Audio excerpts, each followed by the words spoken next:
Hello and welcome to beautiful sunny Langkawi. We're here to test drive the smallest and cheapest Honda SUV you can buy in Malaysia. And it's this, the Honda WR-V. Now, this thing starts from under 90,000 ringgit, which means it's priced to compete directly against the Proton X50. But can it really? Well, that's exactly why we're here. Let's go find out.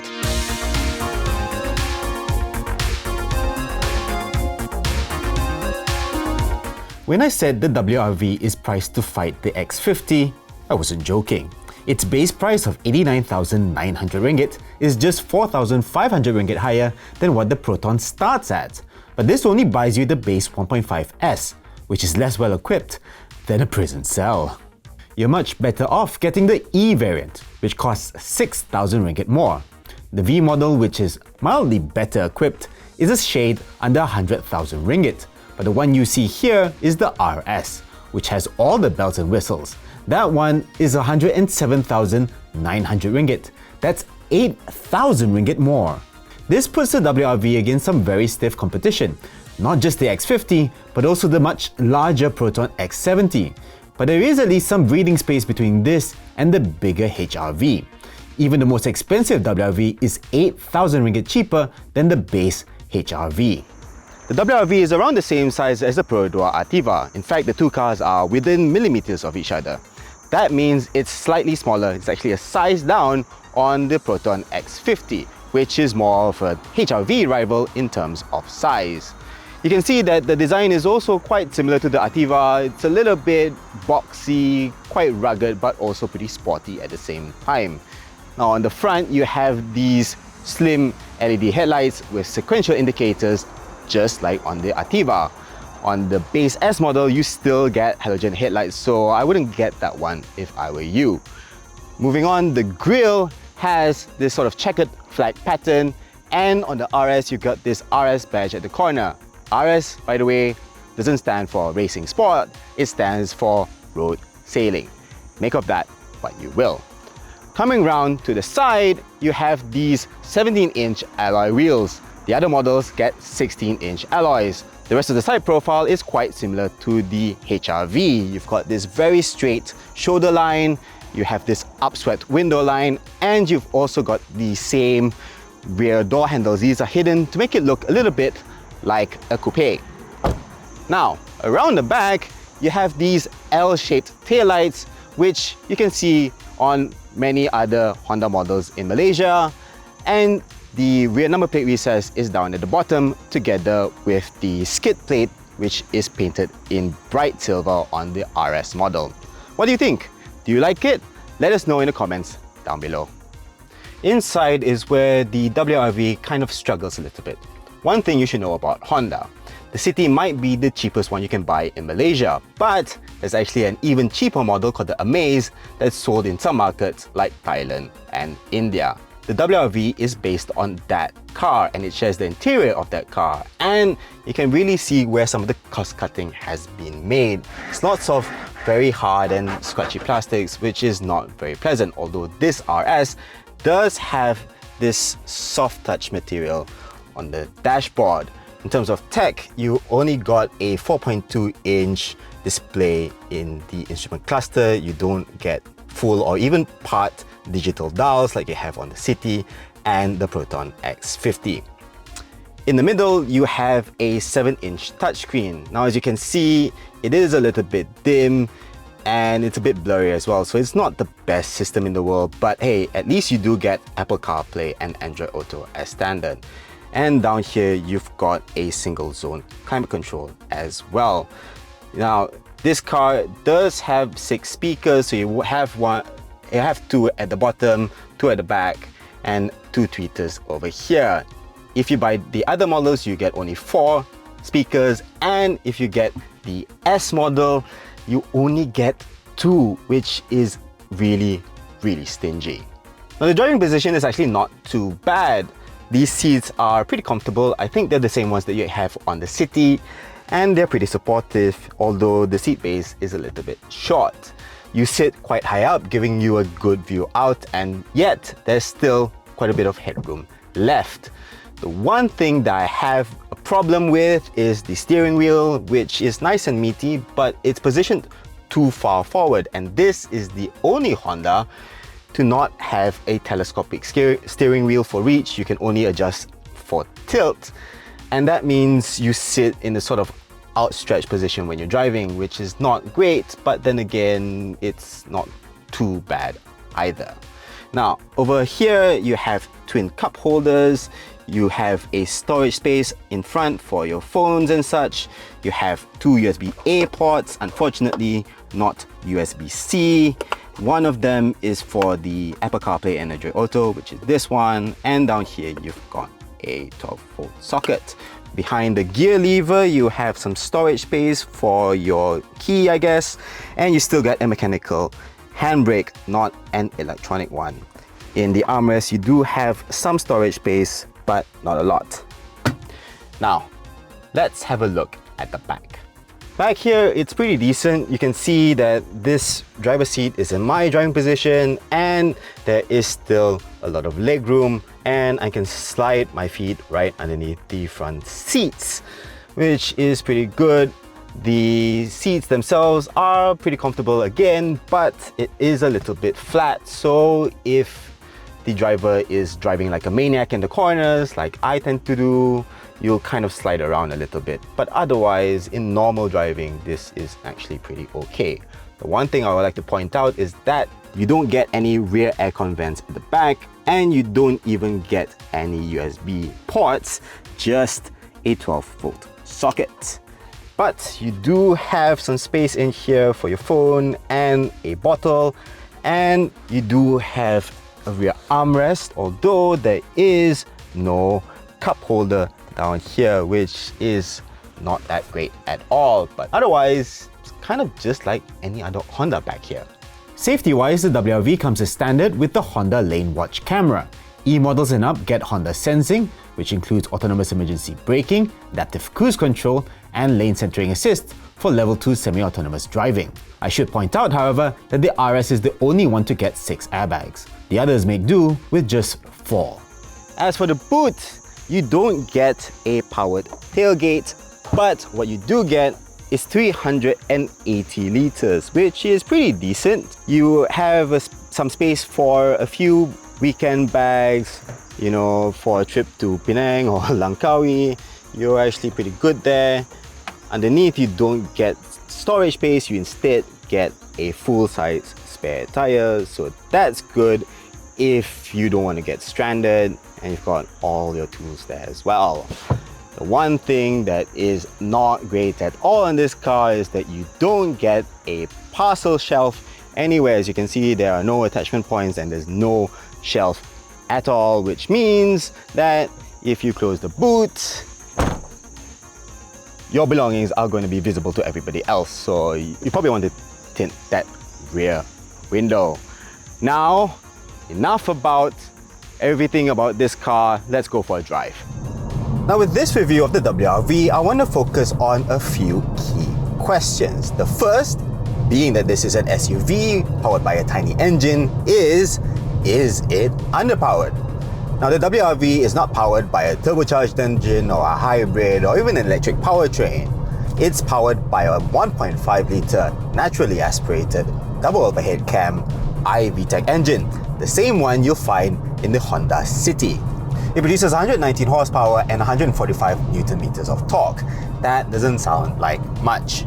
And the performance figures suggest that it gets from 0 to 100 kilometers per hour in 11.3 seconds on this RS model, because this one has the larger wheels.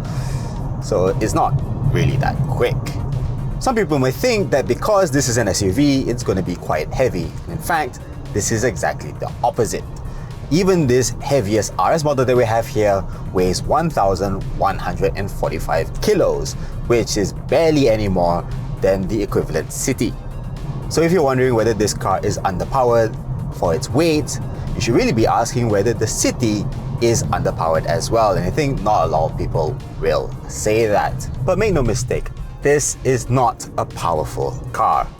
Now you can alleviate this problem slightly by pulling the gear lever into the S mode and using the paddles on the steering wheel on this RS model.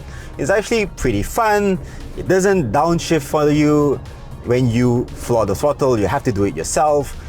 And it doesn't really upshift for you until you really get up to near the red line. So it's actually quite an enthusiast-driven system over here. It's just that the engine does get very, very vocal when you rev it out.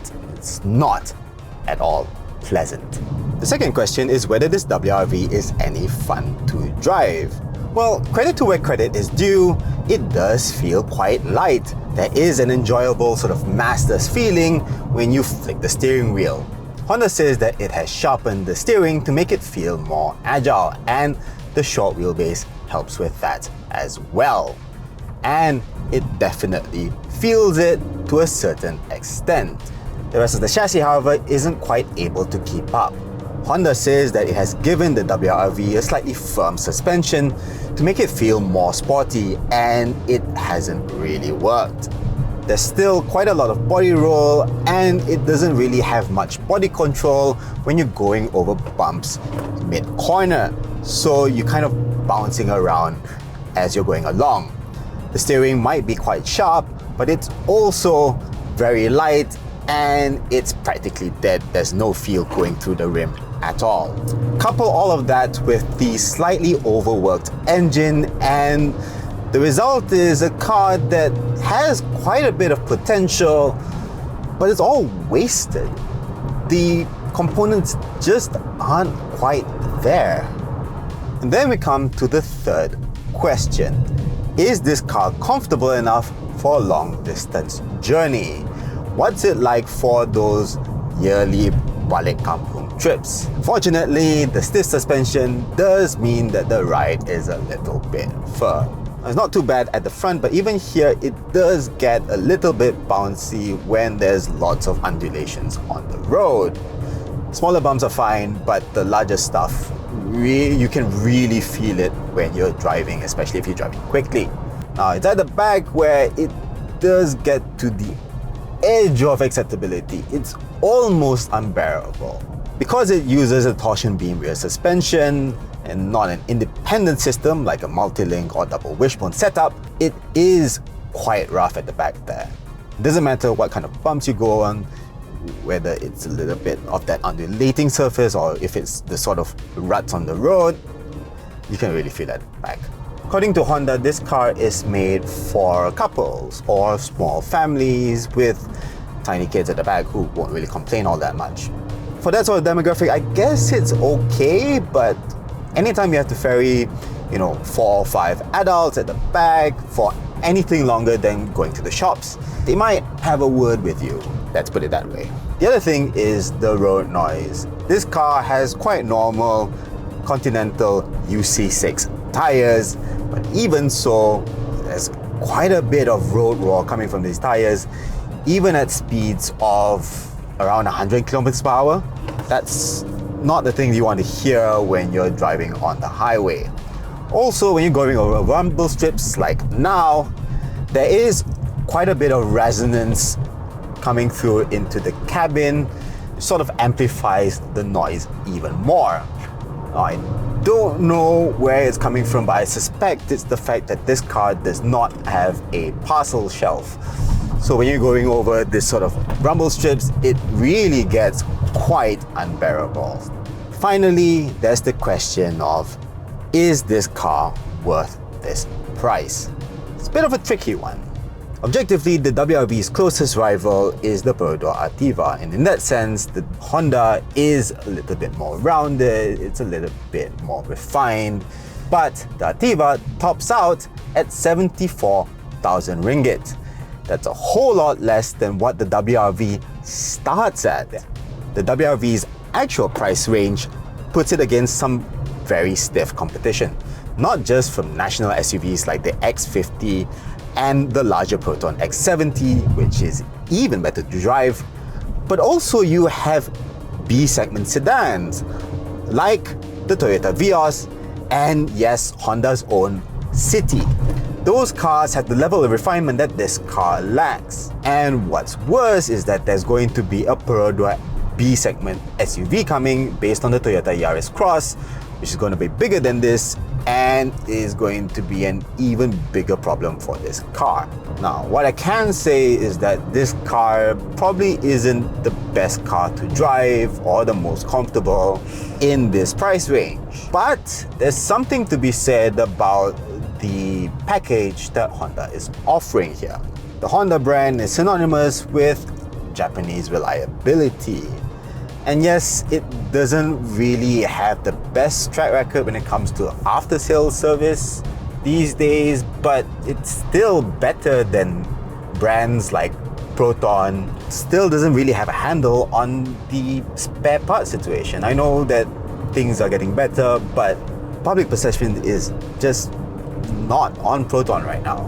If there was a parallel of the Honda WR-V in the smartphone space, I would say that it's very similar to the Samsung Galaxy A series.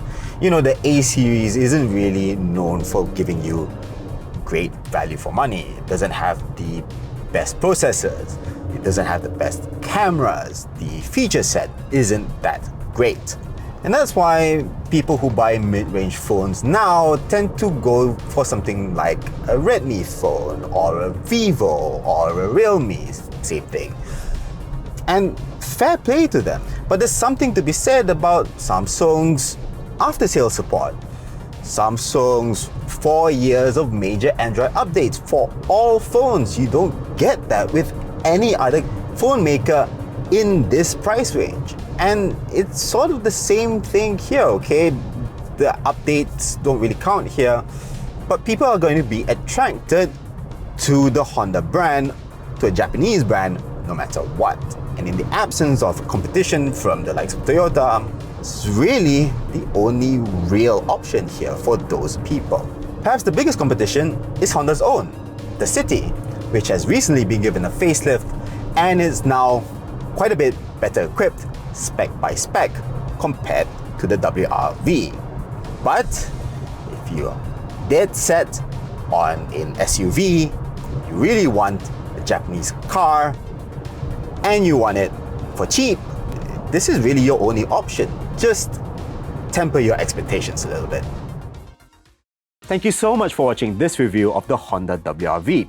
What do you think? Would you get this or the Proton X50? Let us know in the comments down below. If you enjoyed this video, give us a thumbs up, subscribe to our YouTube channel, and ring the notifications bell icon so you don't miss any of our future videos. Read all the latest tech news on soyachinchao.com. You can also find us on Facebook, Instagram, Twitter or X, and TikTok as well. As always, stay awesome. I'll see you in the next one. Bye-bye.